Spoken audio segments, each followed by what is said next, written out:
Comme il est d'usage en de pareilles circonstances de prononcer une allocution, je voudrais, mesdames et messieurs, sacrifier à cette tradition en insistant sur 3 éléments importants et essentiels pour la réussite de ce projet.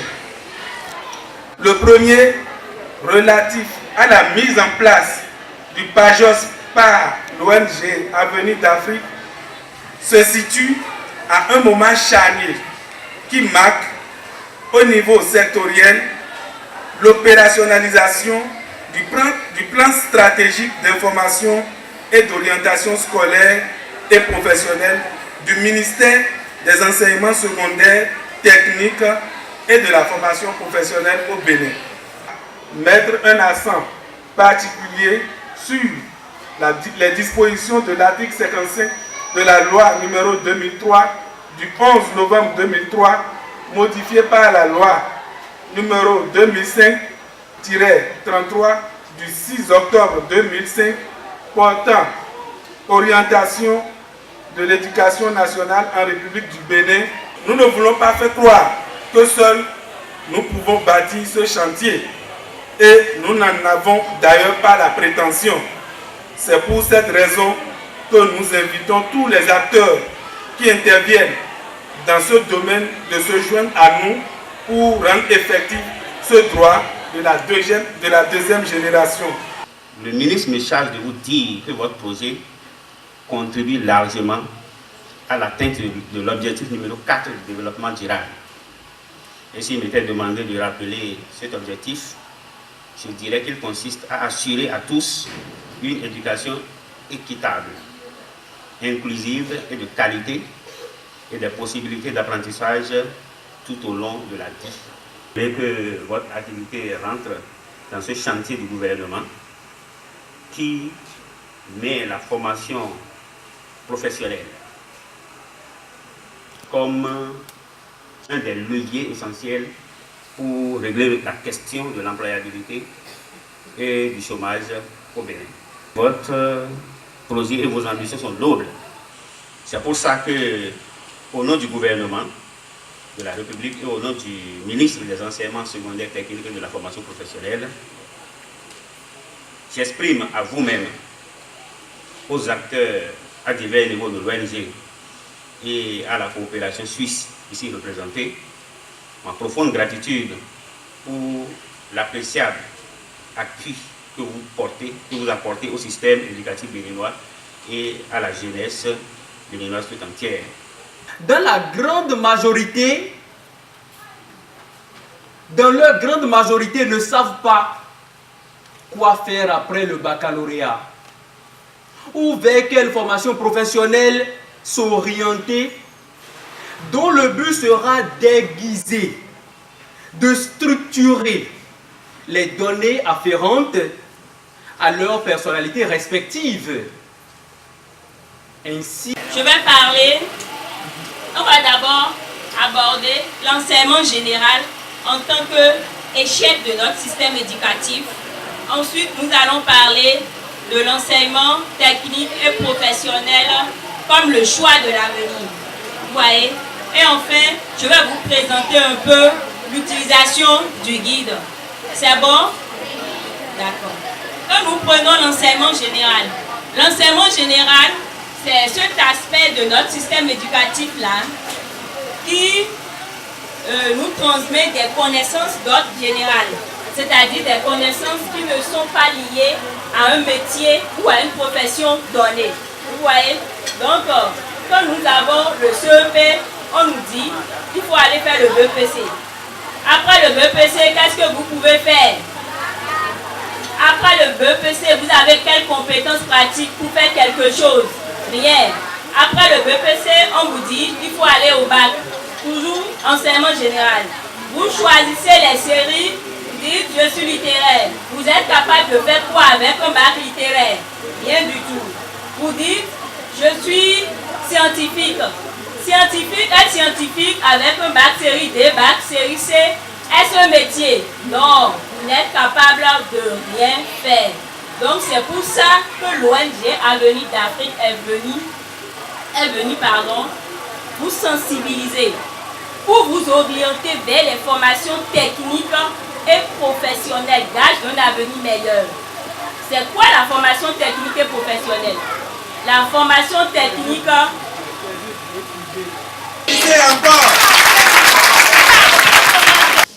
Le projet tel qu'il est conçu vient, n'est-ce pas, en support aux apprenants qui désormais doivent être outillés et savoir que en dehors de l'enseignement général tel que nous le faisons dans les lycées et collèges d'enseignement général, il y a des structures qui forment directement à un métier, qui forment directement à l'enseignement technique.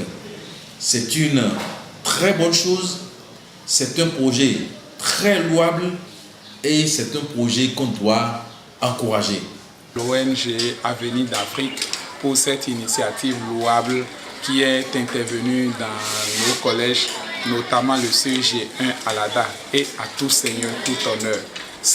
L'ONG Avenir d'Afrique a eu l'idée, a eu l'initiative, mais cette idée-là a été portée par des gens, d'où la coopération suisse a tout notre satisfait au nom des enseignants. Nous voudrions leur dire merci pour ce projet parce qu'il fallait être sur le terrain pour constater le besoin, pour constater combien de fois les gens sont dans le manque d'une telle initiative dans leur orientation scolaire et professionnelle en République du Bénin. Rien qu'à voir le titre du projet, on peut avoir beaucoup d'idées par rapport à ça.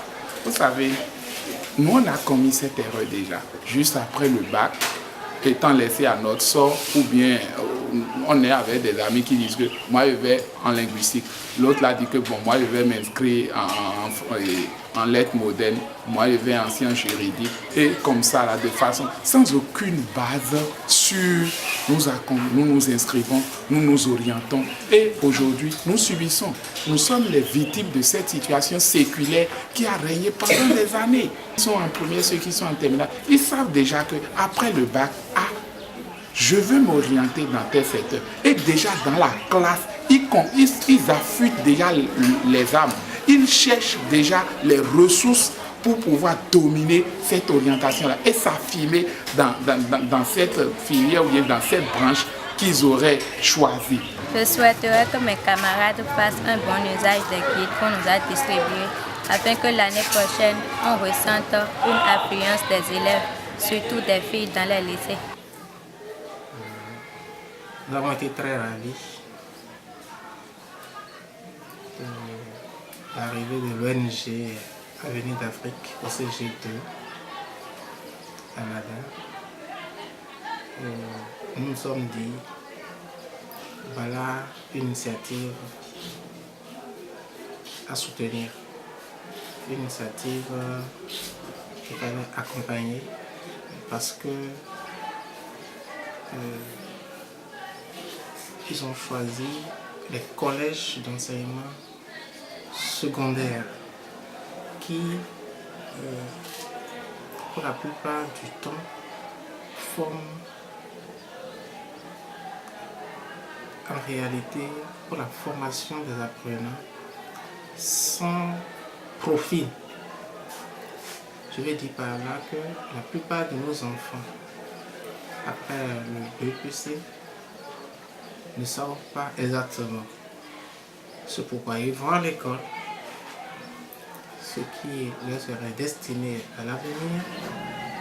Ils évoluent jusqu'au bac. Et c'est en terminale que subitement on leur pose la question par rapport aux orientations universitaires. Ils se perdent, se mélangent et ils font l'aventure tout simplement à l'université parce que n'étant pas informés, ne sachant pas que il y a quand même des filières qu'on peut entreprendre ou aborder juste après le brevet. Par rapport à ce projet que l'ONG et l'Initiative d'Afrique a présenter par rapport à l'orientation des élèves vers les lycées et techniques du Bénin. Ces impressions sont bonnes sur plusieurs plans. Ça permet aux élèves de se situer. Ça permet d'abord aux élèves qui sont dans les cours secondaires et généraux de se situer. Ça permet également aux parents d'élèves d'avoir une idée de ce qui se passe dans les lycées et techniques, dans les sites techniques du Bénin. Parce qu'il y a plusieurs parents qui ne savent pas comment aujourd'hui orienter les enfants. Je souhaite que l'ONG vienne chaque année pour informer les élèves comme ils avaient commencé cette année et que nous aussi qui avons reçu cette information, nous allons informer les autres qui n'avaient pas reçu cela. Quand vous rentrez dans les lycées au Bénin, je dis bien au Bénin, nous avons le secteur industriel. Le secteur industriel, par exemple, je prends quelques exemples. Nous avons l'eau et l'assainissement. Nous avons la mécanique, génie civil. Donc, c'est le secteur industriel. Vous savez, les sciences et techniques administratives et de gestion, là, c'est ceux qui font le commerce, la comptabilité, le secrétariat. Vous avez le secteur agricole, où on a la pêche, l'élevage, un peu de tout, la transformation agricole. Nous sommes d'accord? Vous avez l'hôtellerie, le tourisme. Et c'est vrai, quand on prend ce domaine, il y a beaucoup de choses intéressantes dans ce domaine-là. On finit, on vient à l'université, nos parents n'ont pas les moyens pour nous payer les écoles. Et c'est ça même notre souci. Nos parents n'ont pas les moyens pour nous payer les écoles. Et nous, enfants de pauvres, la seule chose que nous pouvons faire, c'est de vite prendre conscience que les lycées techniques là, c'est une opportunité pour vous, pour nous plutôt. Donc, dès que vous rentrez dans les lycées, vous faites 3 ans ou 4 ans, vous avez le savoir-faire. Et vous mettez ça maintenant à la disposition de la population. Regardez les bancs, les chaises, les tables sur lesquelles vous êtes assis plutôt. C'est un menuisier qui l'a fait. Et il a pris beaucoup d'argent pour le faire. Donc, si vous ne savez pas faire quelque chose, quelqu'un ne viendra jamais vers vous pour vous demander un service. Donc, c'est de réfléchir. Vous allez faire une introspection. Réfléchir encore sur votre avenir. Vous avez compris?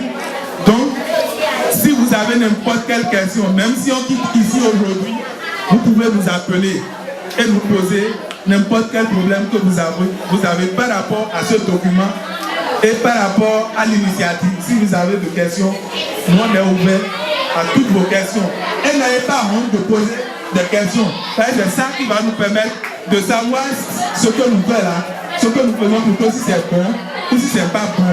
Et on va corriger ensemble pour que chacun puisse quand même devenir ce qu'il doit être normalement. Merci beaucoup. Donc nous allons laisser le balai